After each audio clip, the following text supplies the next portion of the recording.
All right, everybody, it is Value City in this video because you are not just getting update details today, you are also getting Master Abilities 2s in this video and EX reviews. So, as you can see, I'm just coming off of my Violet video, maybe that's going to be a tease for the next video, but was recorded in the past. Amazing. All right, let's get through it and talk about what we got on the JP side today. So JP did have an update, not really too much in the way of banners. The main thing was the coming of the brand new vision card. And what's there to say about this vision card other than it is pretty nuts for water, as if water needed even better vision cards. This is essentially the Astoria card in everything but name. For getting this maxed out, you'll get, water accuracy up by 25. That was pretty much expected, but it's a really nice get for water. You're also going to get water ability resistance, as well as a little bit of water ability power up. All of this is really nice. This vision card ended up with some good stats. Now, some people might be wondering, well, is it worth going 10k?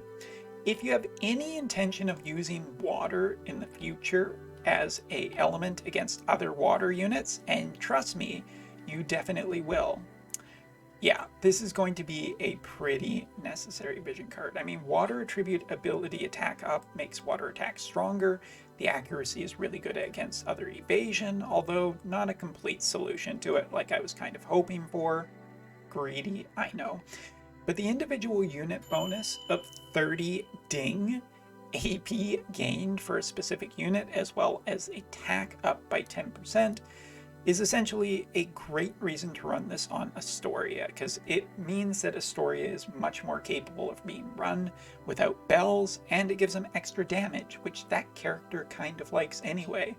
By the way, final review on Astoria, coming soon to a theater near you. I do have a gold banner. I'm going to wait for that till later. All right, so all of that out of the way. The raid is also in effect right now. The raid is the Persona 5 one. Basically, Persona 5 characters are the bonus. It's a pretty darn easy raid. So much so that, I guess we can run it. The big thing that you will get off of this raid is the Jack Frost doll. The Jack Frost doll is effectively a nice piece of defense equipment. It allows you to have 10% water resistance, 10% ice resistance, and 10% slash resistance. So it's kind of the anti-Astoria piece of equipment, funnily enough. Got a Vision Card Pro Astoria, equipment anti-Astoria. But even running on Astoria would make you pretty resilient against other Astorias, so I would recommend this raid as a not necessarily a absolute must-have, but definitely one of the ones that is just way nicer because of how much you are getting off of it. So I'm going to give this raid a big old, yeah, do it. It's a slash weak raid. He's weak to light slash, but I think you could probably run dark and be totally fine here. Not much else to say. Cool, fun raid. All right, let's go on. I'm sure that has nothing to do with how much I am enjoying Violet at the moment. Totally unrelated.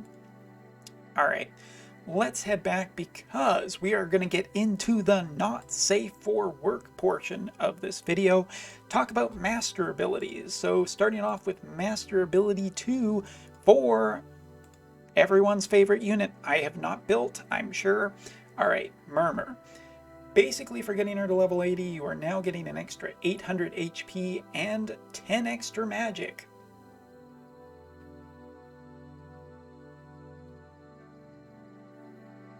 Okay, I mean, that's fine. I mean, she was used for certain in selection quest by some people. I don't think it's bad. I just think it's kind of, whatever. She was kind of used for that. I don't think that's going to change much. Next up is Itoa. Itoa gets an HP limit of 10% for soil attribute characters. That's fine, I think. Secondly, she gets a don't move resistance for all soil attribute units. also pretty nice. And her own avoidance rate, plus 20. Again, short of selection quests, don't really see her seeing a ton of use, but a nice little upgrade nonetheless. Next up, we have our favorite Thunder Shooty girl. That's right, sorry Niv, Frederica. Frederica gets an upgrade, and I've already actually done this one. So she's already been powered up. Can you tell what's the difference? Maybe not. So HP upper limit up by 10% for all Thunder Elemental characters. Thunder Attribute attack up by 15. Defense penetration plus an extra 10. So in her kit from her EX, she got a little bit of defense penetration, if I remember correctly. Now she gets 10 more, and her AP consumption is down by 30. I dare say that this actually makes Frederica, once again, a character that just keeps coming around. She just keeps getting upgraded. That makes her good enough to run again. 30 AP, or 30% natural, just constant AP reduction. Real good, actually. I quite like it. Niv kind of still wins just because bows can hit units a little more easier to generate AP, but this is still really good. Make no mistake, Frederica is still a good character, and her master ability is a nice one. However, now we're going to get to the granddaddy of holy fucking shit. And yes, I did swear a little bit, but this one is actively a holy mother. You know what, let's just skip the profanity and move on. Master ability level 2 for Mashery. HP limit 10% for light attribute characters. Light attribute attack plus 15. Own magic power up by 30%. Own hate down by 3. And to cap it all off, her limit burst is improved, but I'm going to show you the picture. Yes, here it is. The picture I posted on Reddit, also going to use in here. Let's take a look. Limit Burst upgraded. So Limit Burst has been reinforced with 2 consecutive hits, now scaling off of magic sure hit ability. So in other words, evasion characters, beware, Mashery gonna bonk ya. But yeah, she is going to hit 100% any evasion character with this. It is scaling off her magic stat now, which was a big problem with her original Limit Burst that has now been fixed. But as you can see, the big thing is that her maxed out Limit Burst gives her a boost to all of her resistances for 3 turns of 60%.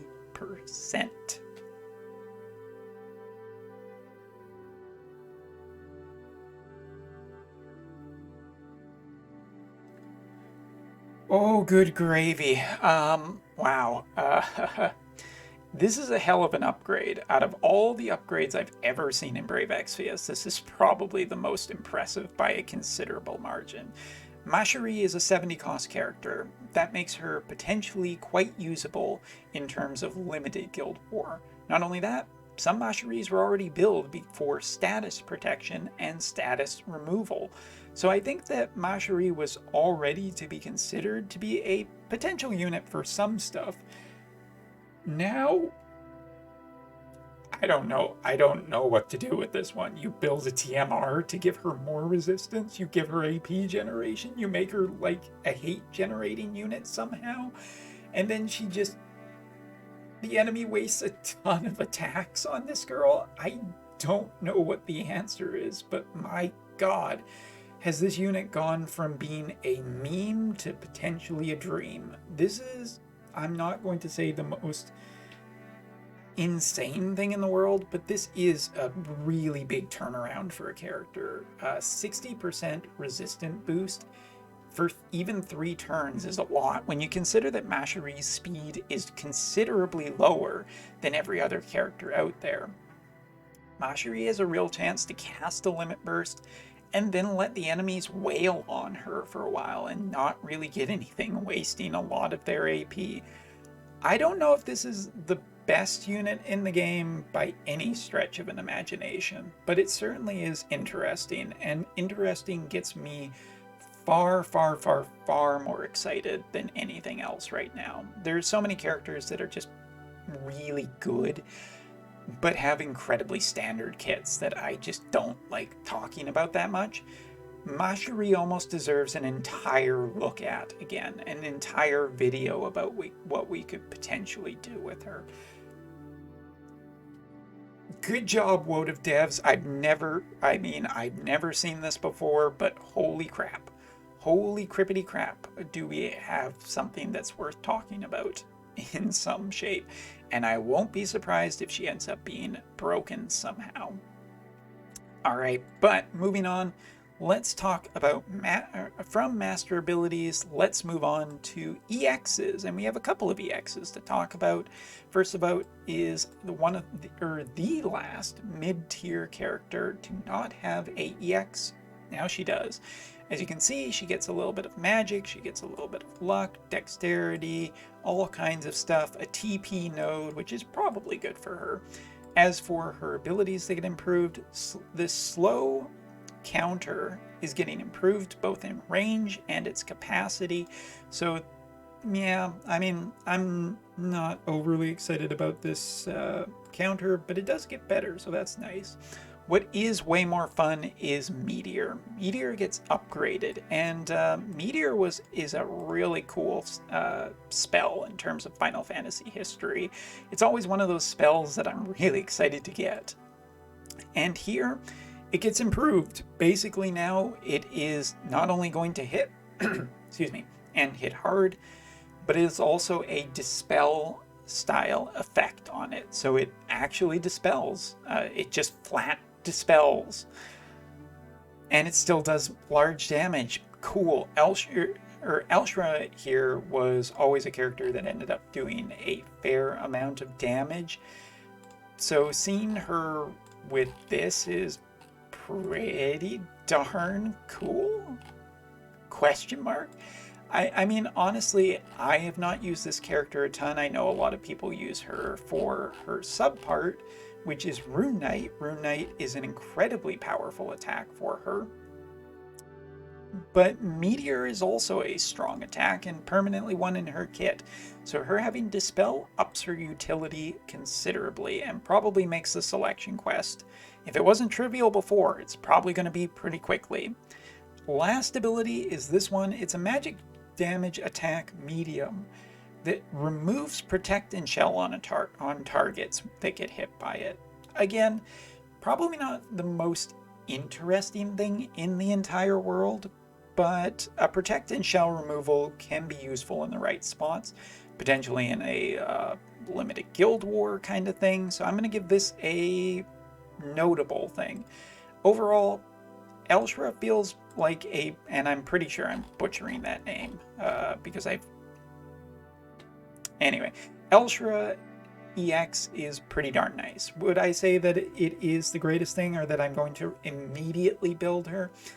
Not necessarily. There's too many things right now that are eating up my resources for me to build her completely, but she is definitely a great unit in a selection quest. And as you can see here, which I have shamelessly borrowed from my guildmates, shout out to my guildmates, her Hazard Slash is capable of dishing out a lot of damage into her EX. So I still think that this character definitely has some viabilities in maybe in limited guild wars and in selection quest, but it is good. So I'm going to say that she ended up really nice. Last character to close out the video is Garvel, though, and Garvel, as you can see, I may have snap EX'd him. What's your point? But he is gonna have to wait a little while to make sure that he gets up to the level 120. All right, into his kit. Hey, he got +1 magic. EX is great. All right, but in all seriousness, we got defense, we got an AP node, we got HP, we got magic, we got luck, and it's a really nice stat boost for a character who at 99 was pretty much still considered to be really good. As for his upgrades, support got upgraded to increase his HP, making him more brawly, which is fantastic. And on the topic of more brawly, his barrier also got upgraded. It used to be only a physical barrier before, now it is just a general purpose barrier. So not the hugest of upgrades, but it does protect him against other mages better, and I think, you know, it was already good, and the extra HP will help him survive to better in the future. Last new ability is this one, and well, it's essentially what you want. It is a new damage ability. It is single target, which is a little bit problematic because we always want AoEs, we always want large AoEs, but a really good range on this ability to make up for that. Large damage to a single target, as well as increasing spirit penetration for 3 turns. There's nothing really to say here. This is a great get for him. He needed some new ways of getting through spirit. This is definitively a way for him to get through. His TMR also gives him access to getting through some magic resistancy, you know, shenanigans and whatnot, some magic protection, I mean. So this ability is a good get. It has good range on it, it has multiple uses, its cost isn't incredibly high, and it's a large damage dealer on a character that can deal a lot of magic stat. To show what he currently looks like in a party as a bonus in this video, now this is with Diablo, and it is on a dark elemental team, so it probably could use a little work somewhere in here. This team is very much more focused on physical than it is on magical. Case in point, you look here, Dwan's attack versus Helena, but Helena is Bahamut. Actually, I'm curious. Oh, I do have that maxed. Good to know. Garvel doesn't have as much promise of being incredibly powerful, mainly because his weapon type is still pretty limited.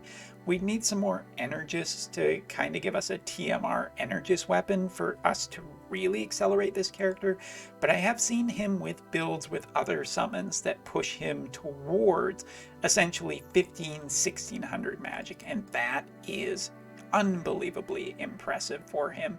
He will continue to be a really strong character into the future if he wasn't already, because you just weren't aware of it. Yeah, this character is really, really strong and will continue to be strong into the future. Here he is in like more of a mage team with some cute little boots too. There you go. So yeah, this video, Water Vision card, incredibly important for water characters into the future. Master abilities range from okay to just astounding, and as for the EXs, just great for great characters already. So there you go. Only 2 more EXs before, you know, by the end of this month, Sakura and Raldor, so we'll see what they look like. But if you excuse me, I'm going to go off and continue to work on this raid and building my Historia for his final review. Thanks for watching, take care, see you next time.